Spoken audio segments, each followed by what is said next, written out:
अस्सलाम वालेकुम, नमस्कार, सत श्री अकाल एंड गुड इवनिंग। मैं हूं अर्ज़ू काज़मी और आप हमेशा की तरह से देख रहे हैं पॉइंट ऑफ व्यू। हमारे साथ जी मौलाना साजिद रशीदी साहब मौजूद हैं, किसी तारुफ के मोहताज नहीं है। मौलाना साहब को सभी जानते हैं। बहुत शुक्रिया शाहजहाँ जा पाए, थैंक यू सो मच। बहुत शुक्रिया, बहुत शुक्रिया। आपने देखा मौलाना साहब कि जिस तरह से जो है वो इजराइल ने अटैक किया दोहा में, जहां पर हमास के लीडर्स की एक मीटिंग चल रही थी और कहा तो ये जाता है कई तरफ से कि हमास जो है वो एक टेरर ऑर्गेनाइजेशन है। आपके ख्याल से क्या दोहा या कतर के लोगों को उनको जगह देनी चाहिए थी अपने यहाँ बैठने की, अपने यहाँ बातचीत करने की? और दूसरा ये कि अभी जो इस्लामिक मीटिंग जो चल रही है, इस्लामिक अरब मिलकर जो एक तरह से मीटिंग कर रहे हैं, आपके ख्याल से इजराइल के साथ किसी किस्म की डील हो पाएगी? इजराइल को जो धमकियां दी जा रही हैं वो कहाँ तक सही है? देखिए, एक तो हमास को अभी तक ना तो यूएनओ ने, ना अमेरिका ने और ना हिंदुस्तान पाकिस्तान ने, किसी ने भी उसको दहशतगर्द तंजीम करार नहीं दिया। कहा जा रहा है लेकिन लिखित में कुछ नहीं है। दूसरी बात, इजराइल जो हमले कर रहा है वो अपने दिफा के लिए नहीं कर रहा है। इजराइल जो हमले कर रहा है वो उसकी हठधर्मी है और दुनिया को ये दिखाने और बताने की कोशिश कर रहा है, ये जताने की कोशिश कर रहा है कि मैं पूरी दुनिया में सुपर पावर हूं, जहां जब चाहे, जैसा चाहे, जो चाहे कर सकता हूं। दोहा में अगर जंगबंदी के लिए कोई मीटिंग हो रही है तो उस पर हमला करना ये कोई ना तो जंगी उसूलों के उसमें आता है, ये कवानीन में, ना ही यूएनओ इस बात की तस्दीक करता है कि जो हमला किया है इजराइल ने अच्छा किया है। यूएनओ ने उसको मना किया है और कहा है कि नहीं, गलत है, ऐसा नहीं करना चाहिए। यूएनओ ने तो बल्कि और आगे बढ़कर उनको नोटिस भी जारी किया है, आपको याद भी होगा। आलमी अदालत के भी नोटिस हैं उनके पास में, लेकिन वो किसी नोटिस को समझता ही नहीं है। वो कहता है यूएनओ मेरी जेब में है, आलमी अदालत कौन है? हम ही तो हैं, हम जो चाहें वो करेंगे। क्योंकि उसका जो सर्वे सर्वा है वो है अमेरिका, ट्रंप। ट्रंप जो चाहेगा वो होगा। यूएनओ का मालिक भी वही है, आलमी अदालत का मालिक भी वही है, और ट्रंप की पूरी सपोर्ट है इजराइल को। ट्रंप पूरी तरह से हथियार से, जान से, माल से, बातों से, हर तरह से इजराइल को सपोर्ट कर रहा है। इसलिए उसकी तानाशाही, उसकी हठधर्मी, मैं तो कहता हूं उसकी दहशतगर्दी बढ़ती जा रही है। मुस्लिम ममालिक पर हमला करना ये बिल्कुल सरासर यूएनओ चार्टर्ड के खिलाफ है। ऐसा उसको नहीं करना चाहिए था। हाँ, ये अलग बात है कि मुस्लिम ममालिक इस हमले के बाद भी खामोश हैं। इस पर बात हो सकती है कि वो खामोश क्यों हैं।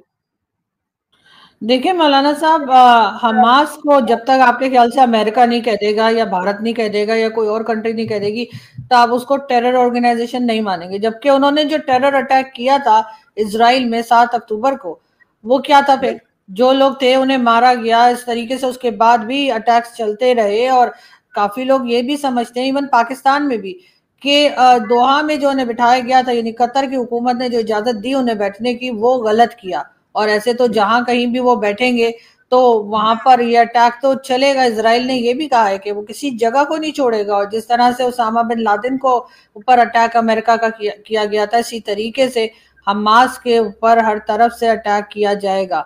तो उन्होंने बहरहाल, आपके मानने या ना मानने की बात नहीं है, लेकिन असल में तो वो इस तरह के टेरर अटैक्स करते रहे ना हमास के लोग, इसीलिए उनको कहा जा रहा है। नहीं, एक चीज मुझे समझ नहीं आती, कुछ लोग जो है उसको टेरर अटैक बोलते हैं और इजराइल जो कर रहा है उसको टेरर अटैक बिल्कुल नहीं बोलते। इजराइल बच्चों को मार रहा है, तकरीबन 60 से 70 हजार बच्चों को उसने मार दिया, हम्म। लाखों फलस्तीनियों को मार दिया, यहाँ तक कि उनको खाना लेते हुए लाइन में खड़े हुए लोगों को मार दिया। वहां स्कूलों को उसने खत्म कर दिया, वहां जो है जो हॉस्पिटल्स हैं उसको खत्म कर दिया, जो उनके कैंप लगे हुए थे रहने के लिए उनको तबाह कर दिया। वो टेरर बिल्कुल। अटैक नहीं है। लेकिन बिल्कुल अगर सर, बिल्कुल गलत है मौलाना साहब, बिल्कुल गलत है। लेकिन जो हमास के नहीं, लोग, जिनका टेरर पक्का अटैक है कि पता नहीं? हो कि ये हमास के ही लोग हैं, देखिए, आम लोग नहीं है, उन पे अटैक करना भी गलत है क्या? आम आदमी पे तो नहीं बहुत नहीं गलत किया है इसराइल ने, मैं बिल्कुल कोई नहीं सपोर्ट करता यहाँ पे भी। नहीं नहीं, जी। एक चीज मुझे बताइए। देखिए, इसराइल के हमलों को तो आप कह रही हैं कि गलत है, उसको टेरर अटैक नहीं कह रही हैं। हमास के हमले को टेरर अटैक कह रही हैं। ये भी तो एक गलत बात है ना। या तो आप दोनों को टेरर अटैक कहिए, या दोनों को ये कहिए कि गलत बात है। नहीं, हम इसराइल ने जो अटैक अभी दोहा में किया है, मैं तो उसको टेरर अटैक नहीं आपको समझती। वो तो आपकी उन्होंने वीडियो टेररिस्ट जो है आपकी उनपे। आपकी वीडियो फ्रीज हो गई है और आवाज भी कट रही है। अच्छा, पता नहीं, आपके मेरे यहाँ पास नेटवर्क तो प्रॉब्लम ठीक है? आ रही है। नहीं नहीं, मेरे पास तो नेटवर्क कम बिल्कुल आ रहा है। और मेरी साइड से तो नहीं हो रहा है। आप सही आ रही है आपको आवाज? अब सही हुई है, अब सही हो गई है। अच्छा, अब मैं ये कह रही थी कि मैं जो मासूम मारे गए हैं फलस्तीन में, मैं उनकी बात नहीं कर रही हूँ।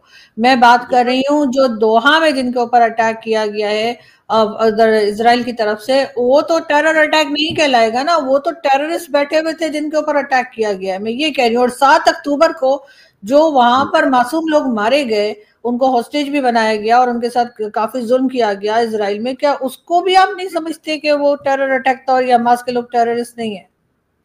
देखिए, 1948 में जब इसराइल का क़याम अमल में आया और फलस्तीनियों ने अपनी जगह पर इसराइल को आबाद किया, अपनी जगह पर, ये आप भी जानती हैं, सारी दुनिया जानती है, अपनी जगह पर उन्होंने आबाद किया। आबाद होते ही उसने किस तरह से हमले किए, और अब तक करीब 10 से 11 लाख, 10 अब तक पूरे हमलों में 10 से 11 लाख फलस्तीनियों को उसने तबाह कर दिया। फलस्तीन का बहुत सारा हिस्सा उसने कब्जा कर लिया, और अब गाजा पर भी कब्जा करने जा रहा है, ये भी आपको पता है। आप मुझे बताइए, इंसानियत के नाते अगर मैं आपको अपने घर में जगह दूं ठहरने के लिए, और फिर आप एक कमरे पर, फिर दूसरे कमरे पर, फिर तीसरे कमरे पर, और मेरे घर पर कब्जा करने लगे, और मैं आपको, आपके ऊपर उसके लिए हमला कर दूं, तो क्या यह टेरर अटैक होगा या आपके साथ जुल्म होगा? बिल्कुल नहीं होगा, यह जुल्म नहीं है। आपका कहने का मतलब ये है कि जो जमीन इसराइल के पास है वो इसराइल की नहीं है, इसराइल नहीं हो वो। बिल्कुल नहीं है, बिल्कुल नहीं है। अच्छा। सारी दुनिया इस बात पर मुत्तफिक है कि 1948 में अरबों ने, फलस्तीन ने उनको एक जगह दी, और ऐसे वक्त में दी जब कोई दुनिया का मुल्क यहूदियों को अपने यहां बसाने की बात नहीं करता था, बिल्कुल भी कोई तैयार नहीं था बसाने के लिए। अरबों ने उनको पनाह दी, और पनाह देने के बाद में उससे अब तक आप देखिएगा, जितना भी जुल्म फलस्तीन में इसराइल ने किया है, आप उसकी मिसाल कहीं और नहीं देख सकते। मुझे एक बात याद आ मगर गई। यहूदी तो मुसलमानों से पहले की कौम है, यहूदी तो मुसलमानों से भी पहले की कौम है, तो वो कहाँ रहा करते थे? नहीं, इसका तो मतलब है कि फिर मुसलमानों ने उनकी जमीन पे कब्जा किया, ना कि यहूदियों ने मुसलमानों की जमीन पे कब्जा किया। देखिए, ये मैं नहीं कह रहा हूं, ये सारी चीजें पब्लिक डोमेन में है, आप पता कर सकती हैं, आप देख सकती हैं कि 1948 में फलस्तीन में अरबों ने उनको पनाह दी, ये सब जानते हैं, इसको कोई इनकार नहीं कर सकता। हिटलर ने जो इनके साथ किया था, और उसके बाद में हिटलर का एक जुमला मैं आपको बता देता हूं कि मैं कुछ यहूदियों को छोड़ रहा हूं, इसलिए छोड़ रहा हूं ताकि आने वाले वक्त में जब इनका जुल्म लोग देखेंगे, तो मेरे जुल्म से कंपेयर करना कि ये कितनी बदमाश और कितनी शैतान कौम है। मैं सारे यहूदियों को गलत नहीं कह रहा हूं, उनमें इजराइल में वो यहूदी भी हैं जो अपनी ही हुकूमत के खिलाफ और फलस्तीन के मुआफकत में जुलूस निकाल रहे हैं, वो यहूदी भी हैं। ऐसा नहीं 100% कोई कौम, कोई बिरादरी खराब नहीं हुआ करती, उसमें कुछ अच्छे भी होते हैं, कुछ बुरे भी होते हैं, लेकिन इनमें बुरे ज्यादा हैं, अच्छे कम हैं। जो सही और अच्छे जूज हैं, वो फलस्तीन पर हमले को या फलस्तीन को खत्म करने को अच्छा समझते ही नहीं। आप देखिए कितने बयानात हैं जुजों के, कितने किस तरह से उन्होंने जल से जुलूस किए हैं अपने ही मुल्क में, ये कहकर कि ये गलत कर रहा है, इसराइल पर जो हमले हैं वो गलत है, हमें नहीं करना है। ये लेकिन सब बंद हो। मुसलमान भी तो कहते रहे हैं ना कि यानी हम मुस्लिम जो हैं हम भी तो यही कहते रहे हैं कि हमारी यहूदी को खत्म कर देंगे, झाड़ के पीछे छुपा होगा तो भी निकाल के मार देंगे, इनको हर तरह से खत्म कर दो। इस किस्म की बातें भी तो की जाती हैं कि हम इसराइल को सफाई हस्ती से मिटा देंगे, दुनिया में रहने नहीं देंगे। इस किस्म की स्टेटमेंट्स भी तो आती है इस्लामिक कंट्रीज की तरफ से। तो उसके बाद देखिए, क्या आपको क्या लग रहा है, उसके ये सब कुछ सुनने के बाद इसराइल को क्या होगा, इस्लामिक कंट्रीज पे बड़ा प्यार आएगा? नहीं, आप मुझे एक चीज बताइए। मैं आपको बिल्कुल जो माशरे में चलता है ना उसके हिसाब से समझा रहा हूँ।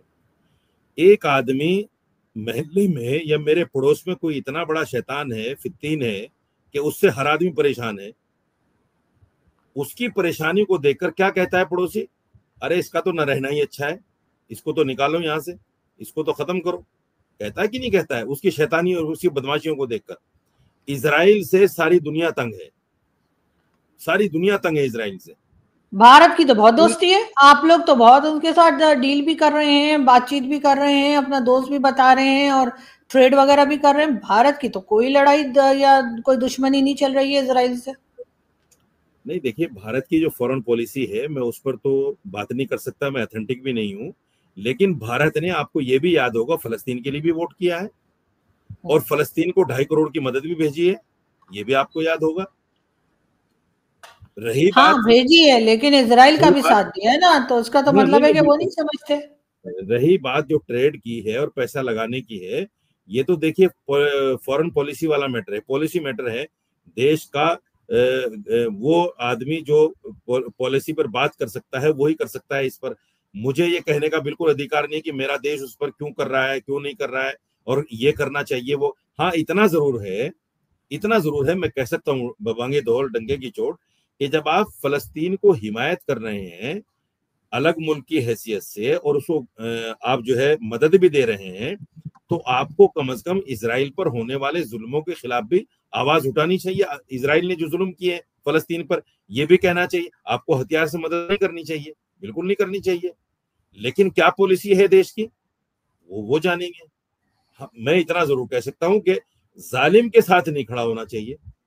अगर आपको लग रहा है, और आपको लगना भी चाहिए, कि लाखों आदमी वहां शहीद कर दिए गए, 60-70 हजार बच्चे वहां शहीद हो गए हैं, और रोजाना लोग मारे जा रहे हैं, तो ऐसे में इंसानी फर्ज भी बनता है कि हम उन बेसहारा, बेकस, बेबस लोगों की आह को सुने, उनकी मजबूर, जिन पर पानी बंद कर दिया गया, जिन पर खाना बंद कर दिया गया। ये कितना बड़ा जुल्म है। वहां बच्चे किस तरह से पानी और खाने ना होने की वजह से, दवाई ना होने की वजह से, किस तरह हम तस्वीरें देखते हैं तो कलेजा मुंह को आ जाता है। क्या ये इंसानियत के खिलाफ चीजें नहीं है? हर मुल्क को इस पर सोचना चाहिए कि इतना बड़ा जुल्म नहीं होना चाहिए। इतना बड़ा जुल्म किसी ने नहीं किसी के ऊपर किया है। हिटलर ने जो कुछ भी इनके साथ किया है वो बहुत कम किया है, ये उससे कहीं ज्यादा कर रहे हैं फलस्तीन के साथ में। बिल्कुल, लेकिन एक सेकंड मौलाना साहब रुकिएगा, मुझे आपकी आवाज थोड़ी।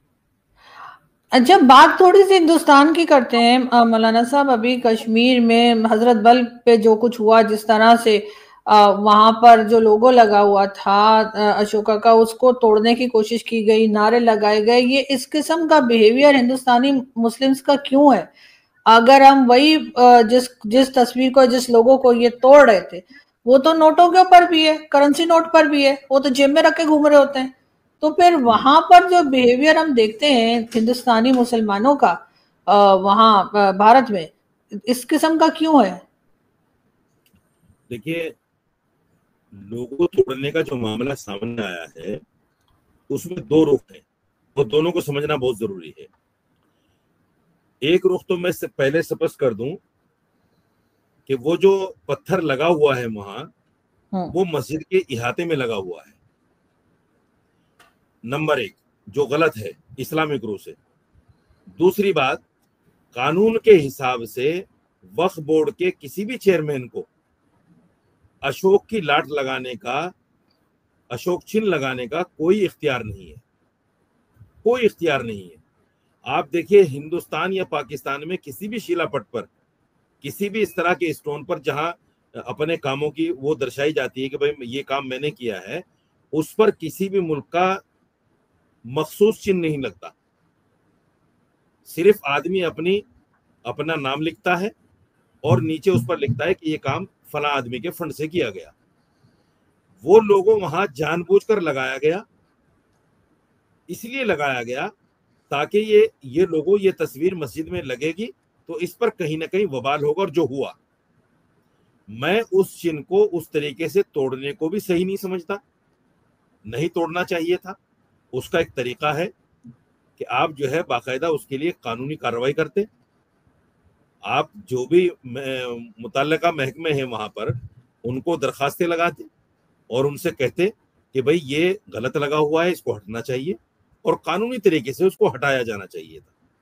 एक गलती उन्होंने की है स्टोन वहां लगाकर, चिन्ह वहां लगाकर, और एक गलती फिर इन्होंने कर दी। अच्छा, जो पहली गलती थी वो पढ़े लिखे लोगों ने की है और दूसरी गलती जो की है वो अनपढ़ लोगों ने कर दी, ये भी तय है, इसमें भी कोई दो राय नहीं। और ऐसा भी हो सकता है, इसमें यह भी शंका जताई जा रही है कि जिन लोगों ने वो स्टोन लगाया, जिन लोगों ने वो पत्थर लगाया, उन्हीं लोगों ने आकर वो उस लोगों को तोड़ा और फिर इसका एक बवाल बन गया। ये हिंदू मुसलमान की बात आ गई कि साहब मुसलमान ने जो है अशोक के चिन्ह को तोड़ दिया। हिंदुस्तान में भी उस पर बहस हुई, बहुत सारी डिबेटें हुई, बहुत सारे उसके जो है जवाबात भी दिए गए। यकीनी तौर पर यह कानूनी मामला है और ऐसे कानूनी मामले में किसी भी आदमी को तोड़ने से पहले 10 बार सोचना चाहिए, क्योंकि वो हमारे देश का चिन्ह है जो हमारे लिए बाइस इज्जत है, बाइस एहतराम है। हमें उसका बिल्कुल एहतराम करना है और उसकी इज्जत करनी है, उसको इस तरह बेइज्जती नहीं करनी है। लेकिन ये खाली सियासी मसला है। जहां वो पत्थर लगा हुआ है, एक चीज और मैं आपको बता दूं, वहां ईद और जुमे की नमाजें होती हैं। 5 वक्त नमाजें तो नहीं होती, लेकिन वहां ईद और जुमे की नमाज होती है। ईद और जुमे की नमाज में आदमी पढ़ेगा उस जगह पर, उसके सामने अगर तस्वीर होगी तो उसकी तो नमाज में खलल आएगा ना। इसलिए उस पत्थर को वहां नहीं लगना था। मैंने खुद रक्षा इंदिरावी जो चेयरमैन जिन्होंने पत्थर लगाया, उसके सामने मेरी डिबेटें हुई। मैंने उनसे पूछा कि ये आपने गैर कानूनी तरीके से लगाया और गैर इस्लामी तरीके से लगाया, आपके पास इस लगाने का कोई जवाब नहीं। वो वक्फ बोर्ड की चेयरमैन नहीं है, मैं भी दिल्ली के अंदर उर्दू अकेडमी का मेंबर रहा हूँ, 6 साल रहा हूँ। मैंने गलती से अशोक की लाट अपने कार्ड पे लगा ली तो बाकायदा उस पर मेरे लिए मुआवजा हुआ कि भाई क्यों लगा लिया, आपको तो अथॉरिटी नहीं है। और यकीनी तौर पर नहीं है, यकीनी तौर पर नहीं है। किसी भी कमेटी के चेयरमैन को, चाहे वो उर्दू अकेडमी हो, चाहे वो वक्फ बोर्ड हो, इनके चेयरमैनों को अशोक की लाट इस्तेमाल करने का अधिकार नहीं है। और अगर इस्तेमाल करने का अधिकार भी है तो सिर्फ लेटर तक सीमित है। जो आपका लेटर है उस लेटर पर आप लगा सकते हैं। आप अपनी गाड़ी पर भी जो घर में इस्तेमाल करेंगे ले जाकर, उस पर भी नहीं लगा सकते। ये कानूनी चीजें हैं, समझनी चाहिए इन बेवकूफों को जिनको चेयरमैन बना दिया जाता है और अपने आप को चेयरमैन बनने के बाद में ये समझते हैं कि साहब हम तो प्राइम मिनिस्टर बन गए। अरे राज्य मंत्री का दर्जा अगर आपको मिल गया तो इसका मतलब क्या है कि सारी चीजें आपके लिए जायज हो गई? ऐसा भी नहीं है ना। कानून तो कानून है, किसी भी देश का कानून, चाहे वो राज्य मंत्री हो, चाहे वो फुल फ्लैश मंत्री हो, उसको मानना तो पड़ेगा देश का कानून कि आप क्या कर सकते हैं, क्या नहीं कर सकते हैं। हमारे यहाँ क्या होता है, शायद आपके यहाँ भी होता होगा, अगर घर में एक आदमी एमपी बन जाए और बदकिस्मती से वो मिनिस्टर भी बन जाए तो उसका जो छोटा बच्चा है वो भी अशोक की लाट अपनी गाड़ी पे लगा के चलता है, वो भी हुटर लगा के चलता है। जबकि कानून ये है कि जिस गाड़ी में मंत्री बैठा हुआ हो उस गाड़ी पर हुटर अलाउ है। अशोक की लाट तो उस पर भी अलाउ नहीं है, हुटर अलाउ है उस पर। यहाँ क्या होता है कि हर बच्चा बच्चा हुटर लगा के चलता है और उस पर लिखा हुआ था एमपी, और एमपी उस गाड़ी में होता भी नहीं, हालांकि कानून के बिल्कुल खिलाफ है। हमारे यहाँ बहुत होता है ये, आपके यहाँ पता नहीं होता होगा कि नहीं होता होगा। होता है, हमारे यहाँ भी यही हाल है। एक ही जैसे लोग हैं, वो कंट्री बना ली, उसका मतलब ये थोड़ी है कि हमारी हरकतें कोई बदल गई हैं। हम एक ही जैसे लोग हैं और एक ही जैसा बिहेवियर भी रखते हैं कई जगह पर। लेकिन लास्ट में मैं आपसे जरूर पूछना चाहूंगी, अभी हिंदुस्तान पाकिस्तान का मैच हुआ, आपके ख्याल से होना चाहिए था या अभी नहीं होना चाहिए था? ये नहीं, हिंदुस्तान पाकिस्तान का मैच होना चाहिए, क्यों नहीं होना चाहिए। देखिए, किसी भी मुल्क के साथ में हमारे कितने भी रिश्ते बिगड़ जाएं, बातचीत के रास्ते कभी बंद नहीं होने चाहिए। उसकी वजह क्या है, आपको याद दिला दूं मैं, 1987 से पहले हमारे हिंदुस्तान पाकिस्तान के रिश्ते अच्छे नहीं थे। जनरल जियाउल हक ने मैच देखने की हिंदुस्तान से दरखास्त की कि मैं नई दिल्ली में बैठकर, स्टेडियम में बैठकर मैच देखना चाहता हूं। उस वक्त वो फिर दिल्ली आए और यहाँ के प्राइम मिनिस्टर और उन दोनों ने बैठकर मैच देखा। जो रिश्तों में तनाव था, खिंचाव था, वो कम हुआ, बर्फ पिघली, हालात अच्छे हुए। और उसके बाद में देखिए, कई बार हमारी जंगें भी हुई हैं, इसमें कोई दो राय नहीं है, हमारी जंगें हुई हैं और बहुत सारे लोग भी, उनकी जानें भी गई हैं, लेकिन फिर बातचीत हुई, फिर हम लोग बैठे, फिर बात की, फिर मामलात आगे बढ़े। और यहाँ ये भी हुआ कि बस भी चली और अटल बिहारी वाजपेयी बस में बैठकर पाकिस्तान तक भी गए। और हमारे जो मौजूदा प्राइम मिनिस्टर हैं श्री नरेंद्र मोदी जी, बिना किसी प्रोग्राम के जाके आपके प्राइम मिनिस्टर के यहाँ उनको बर्थडे में विश भी किया जाकर। तो ये जो सारी चीजें हैं, ये होना चाहिए, चलते रहना चाहिए। अच्छा, दूसरी बात ये है कि मैच और खेल को और खिलाड़ियों को सियासत में नहीं घसीटना चाहिए। उनका सियासत से कोई लेना देना नहीं है। ये एक ऐसी चीज है जो हमेशा चलते रहना चाहिए, हमारे रिश्ते कितने भी तल्ख हो जाए। लेकिन अभी तो मौलाना साहब, गुरु नानक की जो है वो बरसी है या डेथ एनिवर्सरी है, तो उसके लिए आपकी गवर्नमेंट ने वहां से सिख यात्रियों को मना कर दिया पाकिस्तान आने से। आपके ख्याल से ऐसा होना चाहिए था या उन्हें आने देना चाहिए? देखिए, एक चीज समझ लीजिए, पहलगाम में जो कुछ हुआ है ना, उसका असर हिंदुस्तान में अब तक है, इसमें कोई दो राय नहीं है। और वो इतना नापाक और इतना घिनौना जुर्म था, जिन्होंने भी किया, जिसने भी किया और जिसकी शह पर भी हुआ, ये इतना घिनौना जुर्म है, ये इतना बड़ा बदनुमा दाग है इस्लाम और मुसलमान के चेहरे पर कि हम कयामत तक इसको भूल नहीं सकते। आप ना कलमा पढ़वा कर किसी को मार रहे हैं, आप नाम पूछ रहे हैं, आप कपड़े उतरवा कर देख रहे हैं। ये इतना घिनौना चेहरा है उस आतंकवाद का, उस जुल्म का। इस्लाम तो इसकी कतई इजाजत नहीं दे सकता, इस्लाम बिल्कुल इजाजत नहीं दे सकता। जिन लोगों ने किया है वो मुसलमान हो ही नहीं सकते, वो तो आला दर्जे के काफिर और मुशरिक हैं जो इस्लाम के खिलाफ काम कर रहे हैं। इसलिए पहलगाम का जो असर है वो अब तक हिंदुस्तान में लोगों के दिलों पर है। और यही वजह है, आपने देखा होगा, मैच जब हुआ उसके 2 दिन पहले से हमारे यहाँ डिबेटें शुरू हो गई थी टीवी पर, और बहुत सारे लोग धरने प्रदर्शन कर रहे थे। इसलिए आपने ये भी देखा होगा कि मैच हम जीत भी गए, लेकिन मैच जीतने के बाद में दोनों खिलाड़ियों ने हैंडशेक नहीं किया जी। ये उस गुस्से को दर्शाने वाली कहानी थी। रही बात ये कि भाई गुरु नानक की जयंती पर लोगों को क्यों नहीं जाने दिया जा रहा है, देखिए, सरकार की जो पॉलिसी है, जैसे मैंने पहले कहा था, उस पॉलिसी में मुझे दखल देने का कोई अधिकार नहीं है। मगर आप दिया करते हैं मौलाना साहब, आप करते ही है, आपका और काम क्या है? आप तो पूरा दिन बैठ के अपनी सरकार के कामों में बात किया करते हैं ना, अपने एडवाइसेस दिया करते हैं, एतराज भी किया करते हैं। मैंने बहुत बार आपको टीवी पे देखा है। और जहां तक आप ये कह रहे हैं कि पहलगाम के लोग जो थे, जिन्होंने अटैक किया था, वो मुसलमान नहीं हो सकते, तो आप उन्हें कैसे इस्लाम से बाहर निकाल देंगे? भाई वो मुसलमान ही थे और वो इस्लाम को ही नाम लेकर मार रहे थे। उन्होंने कलमा पढ़वाया, उन्होंने उनके कपड़े उतार कर चेक किया। आप ऐसे कैसे? यहाँ पर भी यही है, जब कुछ हो जाता है कह देते नहीं इनका तो इस्लाम से कोई ताल्लुक नहीं है, तो मुसलमान है ही नहीं।